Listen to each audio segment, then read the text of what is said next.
Hey, what's up guys, it's AndreOth here, bringing you guys another video, and in this video I'm going to be showing you guys how to make a forgotten type beat.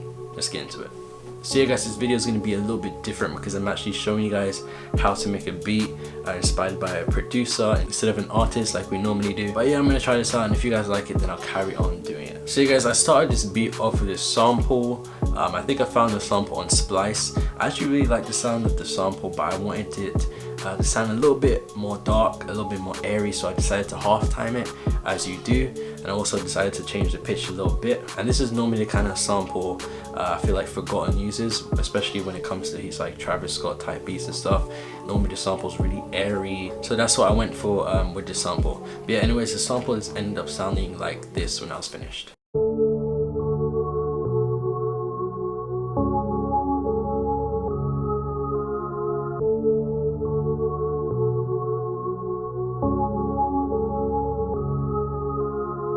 So then when I was finished with the sample, I then decided to move on to the drums, and as usual I always start my drums off with some claps or some snares. I decided to go with the snares this time because I feel like a lot of Forgotten's beats, especially the Travis Scott kind of remix kind of beats, he normally goes for a snare, a hard hitting snare, so that's what I decided to do with this beat. So I found the snare, I think I found it in Splice somewhere. I really like the sound of it, it went perfectly with this kind of beat that I was going for, but I just put in this very simple snare pattern just to start off the drums.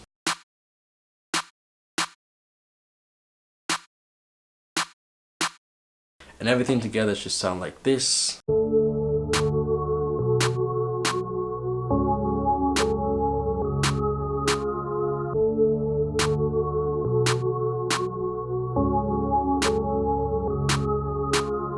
So after that I then decided to move on to the hi-hats, and I just found these standard trappy sounding hi-hats, which is normally what you hear in the Forgotten Travis Scott kind of beats. But yeah, I just found these hi-hats. I just played this very simple two-step hi-hat pattern and ended up sounding like this.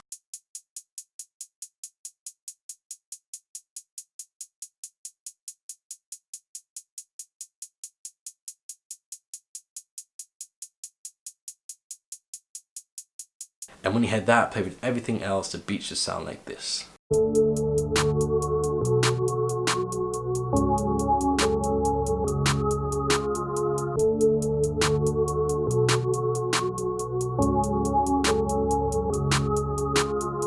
So after that I was okay with how the hi-hats sounded, but I wanted them to sound a little bit more full. So what I decided to do is I decided to just duplicate the track that the hi-hats were on. I decided to play the same hi-hat pattern but pitched down, so that way the hi-hats had more of a full sound. And I also made sure the hi-hats were a little bit offset as well, just to give the drums that kind of swing, that bounce that I was looking for.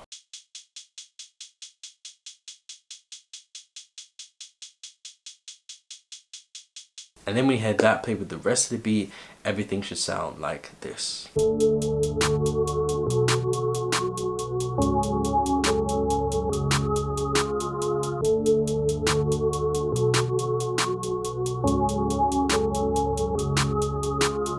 I then decided to move on to the kicks after I was happy with the hi-hats. I found these kicks in Splice as I usually do. They was really hard hitting and I really liked the sound of it, but I wanted them to hit a little bit harder, so I decided to EQ it a little bit, and I also decided to chuck some overdrive onto the kicks as well, just to make them hit a little bit harder. And something that's important with any Forgotten beat, especially the Travis Scott ones, is that his kicks are normally hitting and they normally have a lot of punch to it. So I made sure to do that with my kicks. But anyways, I just came up with this very simple kick pattern, and his kick patterns are normally really simple, straight to the point. So that's what I decided to do with my kicks, that ended up sounding like this.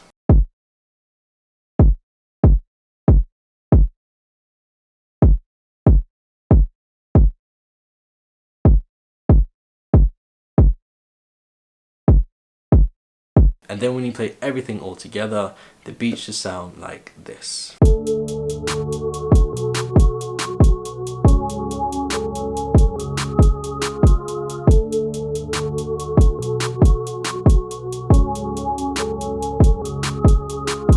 So then after that I just wanted to add one more component to the drums, and that was some open hats. So I found these open hats in the One The Girl Splice pack. I really like the sound of it. For some reason it always gives me like these Travis Scott kind of vibes. But yeah, I just played this very simple open hat pattern just to top off the drums. just to finish off the drums. And yeah, the open hats just ended up sounding like this. And everything together should sound like this.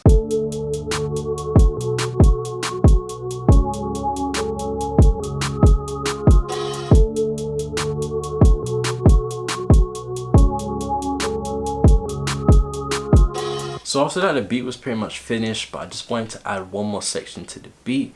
And basically what I did was I bounced out a section of the beat and I pretty much just added a filter to it, just so I can have a little filtered kind of underwater sounding section where you pretty much take off most of the high end. And I just added that section just so the beat didn't get too repetitive and just to give the listener something to listen to.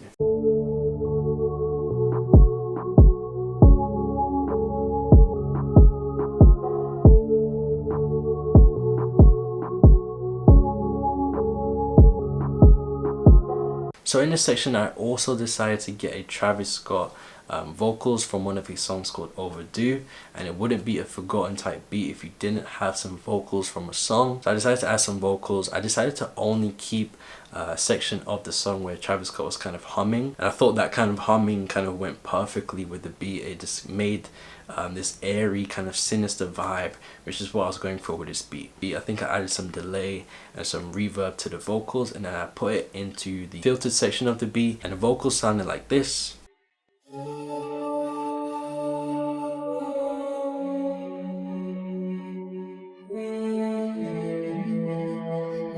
And when you had that played with everything else, the beat should sound like this.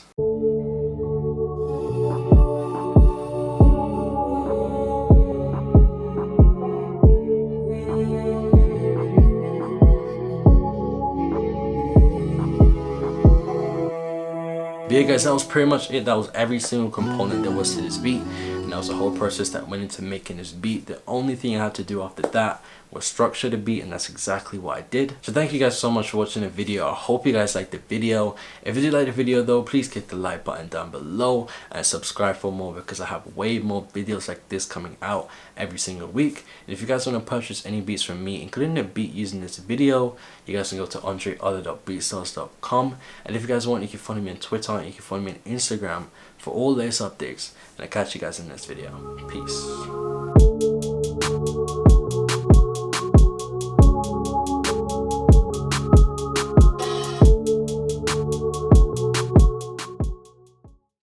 And yes guys, once again, I know you can see the trim. Okay.